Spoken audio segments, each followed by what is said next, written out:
Good morning. Well, it's really good afternoon. We went out for breakfast this morning to Corydon, Indiana, and it was so good. New hat day.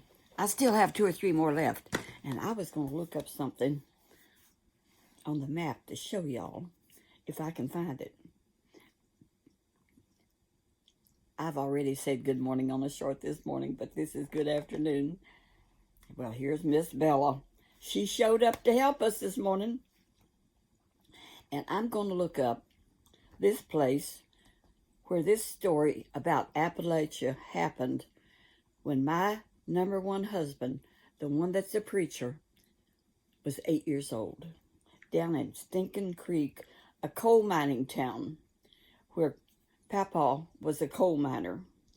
So anyway, I'm going to look up, y'all pardon me, Stinking Creek. Map of Stinking Creek. No, it's Tennessee. Tennessee. Let's see if they get it for me. Stinking Creek, Tennessee. It's still there, that place is. I have been through it, and their MapQuest is showing it. And when he was 8 years old, Buddy, and everybody called him Poss. Because when he was a baby, his uncle would come and tickle him in his crib and say, "You're just a little possum belly. You're just a little possum belly." And that nickname stuck, Poss. So we called him Poss until he got in country music, and we had to find him a name that was better than Poss. So his brother-in-law, Stanley Burns, called him Buddy all the time, or Bud. "Hey, Bud, what we going to do now? Hey, Bud." I'm having a good day today. I'm a happy woman this morning. Thank you, Jesus. I feel good. I feel good. Just to know I've been redeemed makes me feel good. Oh, I'm on my way to heaven, and I'm singing as I go. Well, anyhow, I can't sing, but I feel good. Oh, I want to show you something. See this hat? This is one of those antique hats. I'm going to tell you that story. This might take a little longer. But y'all are patient people. Look at this hat. Is it crazy or what? I mean, it's an antique. So it's just real plain. So I took one of my flowers and I stuck on it. I thought, this is classy now. So I call this the classy one. This is my classy hat. I'm going to get to the story in a minute. It's interesting. Kiddos, I don't know what I'm going to talk about next, but I do want to tell you, bless you all for subscribing. Man, it's went 27,000 people. I shake my head and wonder at what is happening. It's awesome. And I'm excited. Have you ever seen a 90-year-old excited woman? Here I am today. Okay, so this is my antique hat. I'm not going to wear it during this whole program. Or whatever it is I do as I sit here and enjoy life. I'm going to put on what I am really comfortable with. There. This is what I wear. Now, I wear these to the grocery store, Walmart, Myers, Aldi's, everywhere. People say, "Oh, I love your flower. That cheers me up." Well, that cheers me up. So anyway, back to Stinking Creek, Tennessee. It's still there. And so when Buddy was 8 years old, he got real sick. And he had appendicitis. They did not know, how many, if he was here, he'd be 92. So he was just 8 years old. And back in that day, Papa Baird did not have a car. He was so sick. Buddy was so sick that he was passed out. So they didn't know what to do, and his stomach was hurting him so bad before he passed out that finally Papa got somebody with a car to take him to the hospital over in Tennessee. It was a town, it was 30 miles away, and that was a long ways to them. So they got him in the hospital and he was unconscious. And they did emergency surgery. And his appendix had already ruptured. And he had infection all in his stomach. The doctor told Papa and Mama, it's a matter of life and death. We don't know if he's going to survive or not because this infection is really, really bad. And I think they had invented penicillin by then, maybe. I'm not sure. And he don't know it. Buddy told me this story. And he don't know for sure. But anyway, the word got around that his mother could be heard. It was a mining town. All the houses close together in this valley there in Stinking Creek. And you could hear her bombarding heaven when you went by, saying, oh God, dear Jesus, heal my son, heal my boy, my baby boy, 8 years old. But he was unconscious. And he was unconscious for 4 days. And the nurses just did the best they could for him. But on the 4th day, or maybe the 5th morning, a nurse went in and Buddy opened his eyes and looked at her. And she started screaming, he's alive, he's alive. He was alive. And so, you know, he survived. And his mother said, God has spared you for a reason, son. And he answered my prayer. Well, when he was born, 8 years previous, they sent off his birth certificate. And it came back. She wanted to name him Asa, which is a Bible name because she loved the Lord and she was a wonderful Christian woman. Fact is, she's Hard-Shell Baptist, and they're good people. I've got a brother, sister-in-law that's Hard-Shell Baptist. They're just beautiful. I just love them. Well, they would get to shouting, and she had these kind of pins in her hair. Fact is, my husband, he brings in junk. But he brought in the other day a whole bunch of these kind of hairpins. I don't know if you can see that or not. They're like this. I'll hold it up. I don't get where you can see it. See that? And they would pin their hair up with these kind of hairpins because they wore it in a knot right in the back of their head. And they would get to shouting, and they would shake their hair right down, and it'd fall right down their back. Well, when his birth certificate came back, it said Azalee. Now, Azalee is definitely a girl's name, not Asa. So they sent it back. And it came back the second time, Azla, which is not even a name. And he went through the Navy and life. The name, Azla. And in German, I understand it might mean horses behind or something. I'm not sure. Some of my German friends would know what Azla means. I don't know. But we called him Poss. So he grew up as Poss. And so God spared him. You know why? Because God had his hand on him. And would you know that Buddy had 2 brothers? Baskell was one of his name, and he's gone on to glory. And Armstead, who's gone on to glory. And another son named, well, they called Baskell Bus. And then he had another brother, and 2 of them turned out to be preachers and pastors for a while down in Tennessee. Now, down in Tennessee, if you ever know how they preach, they just have to catch their breath every so often. I don't know if there's any on YouTube or not, but they are a sight to behold. And some of those mountain Appalachian churches are still, and back then, they handled snakes. Well, I'm Pentecostal, and the Pentecostal churches were the ones that were handling snakes, and they would handle them snakes, and they proved that they had faith that God would spare their life if they got bit. And they would pass them snakes around over their head and around where they'd get to shouting and praying. So when Buddy married me and found out I was Pentecostal, He said, when I came to your church, honey, I was looking to see if they was bringing the snakes in. And if they were, he said, I was leaving. We do not handle snakes in the assemblies of God. No, we have faith, yes, but we don't handle snakes. But down there in the mountains, it was the accepted practice of some of the Pentecostal people to handle snakes. And some of them drank poison. I read, I don't know that for sure. The churches Buddy knew of just handled snakes. And you know what they would do, them boys would do? They would go where the snake handling churches was and watch through the windows. That's truly what they did. They watched them people handle them snakes, but he didn't want to go inside.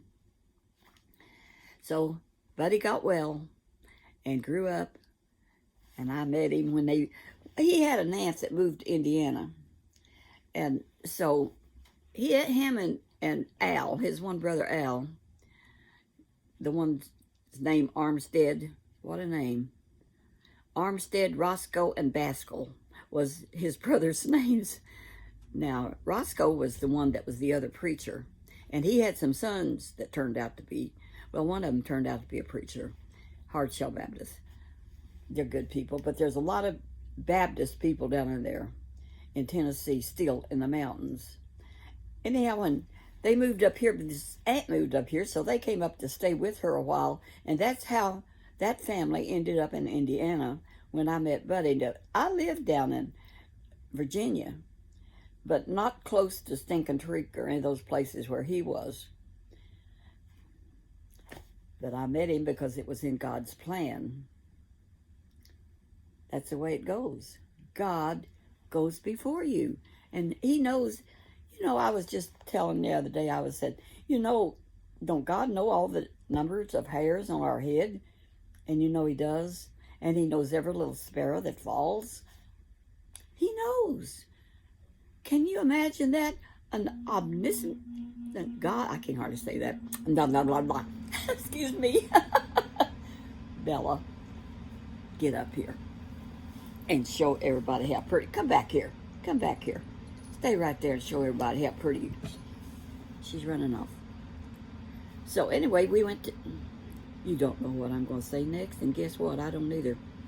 I'm so glad God spared Buddy to be my husband, because I have 3 wonderful children.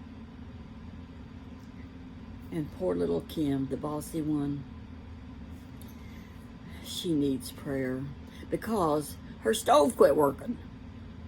And if she don't have an oven, she's not doing too good a job baking bread. And I've told y'all how she loves to bake bread since I got her a bread machine. But her husband is a good husband, and he's handy. Nothing like having a handy man around the house, and she's got a handy one.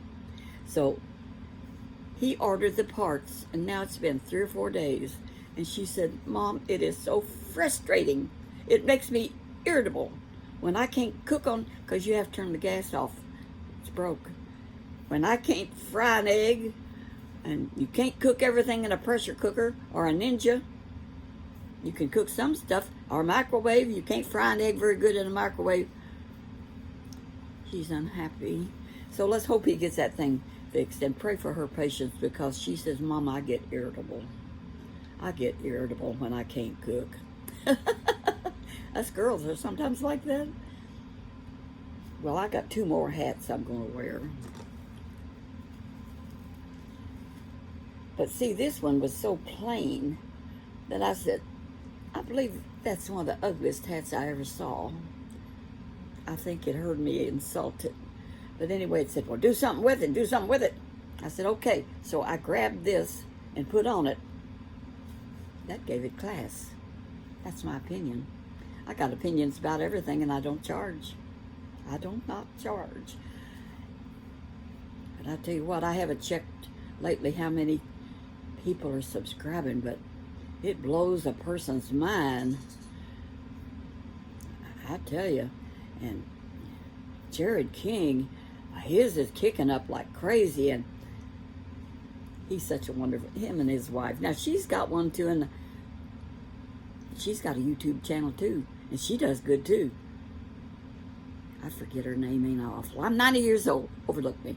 But I can remember Jared, because mainly we watch Jared's YouTube, because he does all those mountain stories and those Appalachia stories. I tell you what, it's fun. I just sat here and talked to y'all. Not bad for 90 years old. You can't see my wrinkles, but they're there. And I'm going to keep it that way. When I was talking to Andy yesterday, my media manager, Andy, 967, Andy, he said, don't change a thing. Because he said, just fire up that iPad and go on. I don't know if y'all watch all this or not. But I tuned in a little colored lady. Pardon me, I'm from South Carolina. I'm from Virginia. And well, we lived in North Carolina. We lived in different states. When my daddy was on helping build that Skyline Drive. So really we was in North Carolina. And I'm from the South. And that popped out on me. Y'all forgive me. A sweet little black lady. Your everyday grandma. And she was good. And I checked in on her. And I just enjoyed watching her. She's as cute as she can be. And she's not near 90. I don't know. She looks pretty young. But I enjoyed her. She just talks. She just don't shut up. She's like me. And she shows you her messy house. I'm not going to do that. My house is messy too. But unless I change my mind, that ain't going to happen. But she's very outgoing. And y'all tell her. Well, now, Cole helped her too. He found her. She wasn't having any. And now I don't know. I don't know, but thousands of people that follow her and love her every day.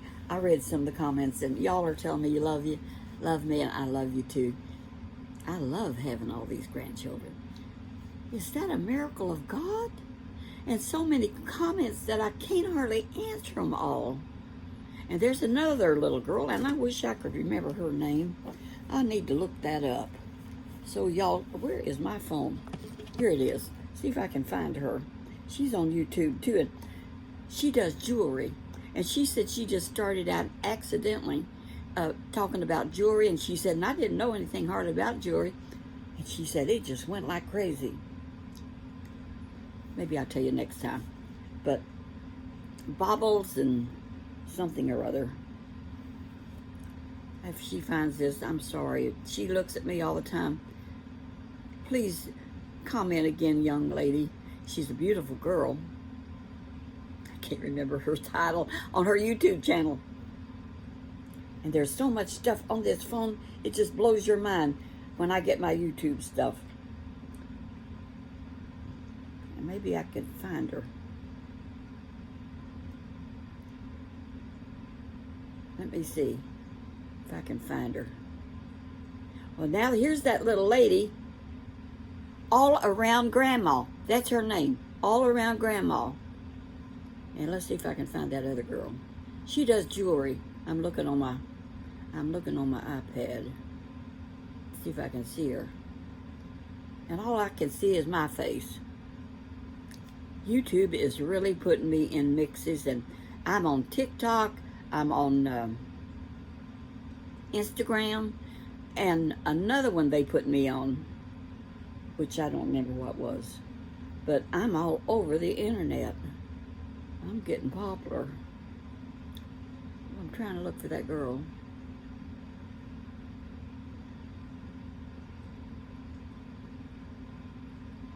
I don't see her. Well, I'll hunt her up later.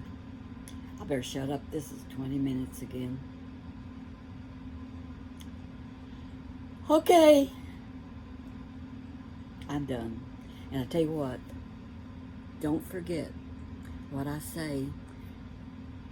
Walk the walk that would be pleasing to Jesus. Do it the best you can. You know we ain't going to be perfect, but read your Bible. There's so much good stuff in that Bible. I tell you, when I was alone out in California, the Lord was right there with me. And when I did my crying, I just slept with my Bible. And he was my comfort, and he still is. And I love the husband he gave me this time.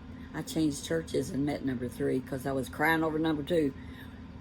He goes before us, kiddos. So you walk that path that would be pleasing to Jesus.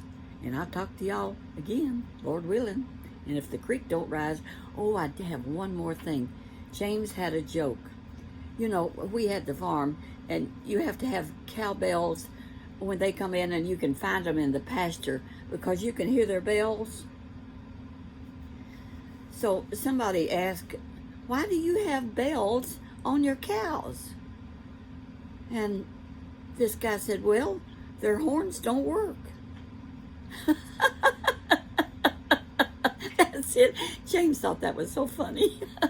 I said, honey, I never heard that one before. And I never did till he told me. He said, use that on YouTube. So I remembered to use it. I'm not good at jokes. Their horns don't work, so they have to have bells. I caught on.